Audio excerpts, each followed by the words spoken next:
Canalisation de Monique Mathieu, le pouvoir de la pensée et de l'amour, le 5 juin 2020. Depuis de très nombreuses années, nous essayons de vous accompagner sur votre chemin de réalisation, sur votre chemin spirituel.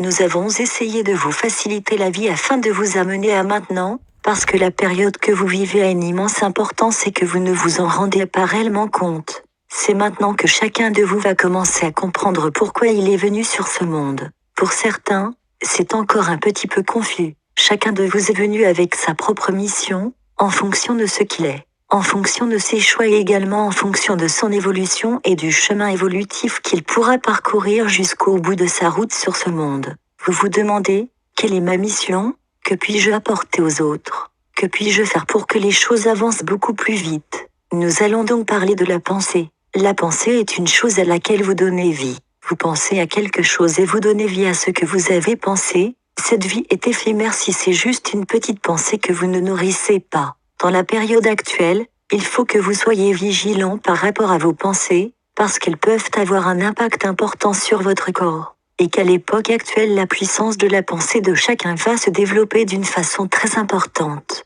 Nous allons ouvrir une petite parenthèse par rapport à certaines personnes qui ressentent beaucoup de souffrance dans leur corps, qui ont beaucoup de problématiques à vivre et à résoudre en cette période bien particulière de leur existence et de celle de la planète Terre. Il faut que vous compreniez la capacité immense qu'a le corps de se guérir lui-même, seulement vous ne lui en donnez pas la possibilité, vous ne lui en donnez pas ce pouvoir, parce qu'au lieu de lui donner beaucoup d'amour lorsqu'il a un problème, vous êtes dans l'amertume, dans la souffrance et dans la réactivité. Que se passe-t-il entre la pensée et votre corps? Au lieu d'aider votre corps à se transformer, au lieu de l'aider dans sa transformation, vous lui donnez une énergie qui va à l'encontre de celle dont il a besoin. Nous allons vous l'expliquer avec un petit exemple. Vous avez mal à une jambe. Au lieu d'envoyer beaucoup d'amour sur cette jambe et de demander aux cellules de votre corps de travailler avec l'amour que vous leur envoyez pour que cette douleur puisse être éradiquée, vous focalisez votre pensée sur la douleur et vous la nourrissez. Il en est de même pour les problématiques existentielles. Au niveau relationnel avec vos familles, vos amis ou vos collègues, etc. Au lieu de voir le problème du côté positif, vous lui donnez, beaucoup plus facilement d'ailleurs, une énergie de révolte, une énergie inférieure parce qu'il perturbe votre vie. Ne voyez que le côté positif des relations avec les autres, même si elles sont difficiles, en les excusant et en vous aimant vous-même sans avoir un ego excessif, parce que les êtres humains disent toujours ce n'est pas ma faute. C'est la faute à l'autre, c'est l'ego humain qui fait réagir de cette façon-là. Il en est de même pour les problèmes d'argent et de tout ce qui vous préoccupe. Pour l'instant, nous ne parlons que de votre vie matérielle, et si nous commençons par elle, c'est qu'elle a une immense importance pour votre développement spirituel et pour la mission qui est la vôtre. Nous résumons, que vous ayez des douleurs dans votre corps, que vous souffriez de disharmonie, quelle qu'elle soit, que vous ayez des problèmes relationnels ou financiers, etc., au lieu de donner, par la pensée, de la force à ces difficultés qui, nous le concevons, sont très gênantes et peuvent parfois même vous freiner. Changez votre vision, changez votre point de vue sur tous ces petits ou grands problèmes et envoyez-leur beaucoup de lumière et d'amour. Lorsque vous avez des disharmonies dans votre corps, parlez-lui, il est tout puissant. Parlez-lui. Parlez également aux êtres de lumière qui vous aident à vos guides lorsque vous avez des difficultés financières, relationnelles ou autres. Elles peuvent être somatisées par votre corps, et à ce moment, là il peut se produire une dégradation supplémentaire au niveau de votre relation avec vous-même et avec la vie. N'oubliez pas que le pouvoir de la pensée et le pouvoir de l'amour sont des clés que vous utilisez mal parce que vous ne savez pas les utiliser. Vous les utilisez mal parce que, par moment, votre ego oriente mal votre pensée. À partir du moment où vous essayez de vous comprendre, de rectifier ce que vous pensez de vous-même, de rectifier votre souffrance intérieure, de rectifier également les soucis que vous pouvez vous faire au niveau matériel ou autre. Mettez tout cela dans la lumière, en ayant confiance totale et foi. Des miracles peuvent se produire, car un miracle en entraîne un autre. Si nous vous parlons de cela, c'est pour vous dire que vous êtes tout venu à cette période bien précise en tant que travailleur de lumière incarné dans la matière. Donc si vous vous êtes incarné dans la matière en cette période bien précise en tant que travailleur de lumière, c'est pour vivre les joies et tous les problèmes dont nous avons parlé.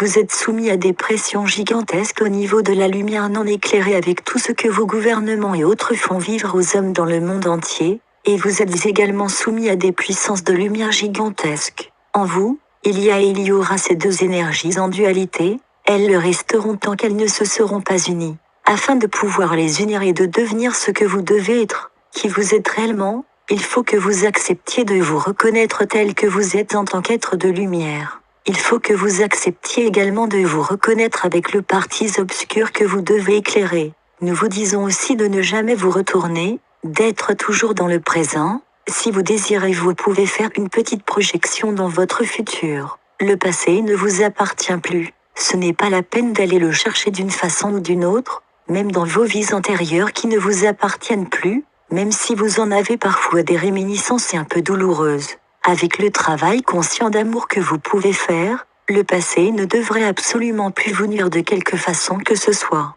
Alors n'allez pas chercher très loin, tout ce qui peut vous incommoder est dans le présent. Tout ce qui peut incommoder les êtres et leur comportement par rapport à l'immense transformation qu'ils vivent, leur réticence pour accepter cette transformation, c'est inconscient pour certains. C'est également la méconnaissance du pouvoir de leur pensée et de celui de l'amour. Donc maintenant il va falloir, pour les jours, les semaines et les mois qui arrivent, essayez de vous voir différemment. Peu importe ce que vous êtes dans votre forme physique, si vous êtes trop mince ou trop enrobé, etc., cela n'a aucune espèce d'importance. Ce qui est important, c'est ce qu'il y a à l'intérieur de votre véhicule de manifestation, et vous devez arriver à le comprendre et lui permettre de s'exprimer, que ce soit au niveau de l'amour, au niveau de la joie, au niveau de la sérénité, au niveau du respect pour vous-même. Pour mieux prendre conscience, il faut vous demander, qui suis-je, que suis-je réellement venu faire sur Terre? Est-ce que je suis venu sur Terre uniquement pour dormir,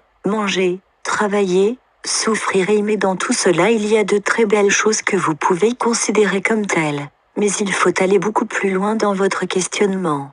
Vous pouvez reproduire ce texte et en donner copie aux conditions suivantes. Qu'il ne soit pas coupé, qu'il n'y ait aucune modification de contenu, que vous fassiez référence à notre site https://duciel-à-la-terre.org, que vous mentionniez le nom de Monique Mathieu,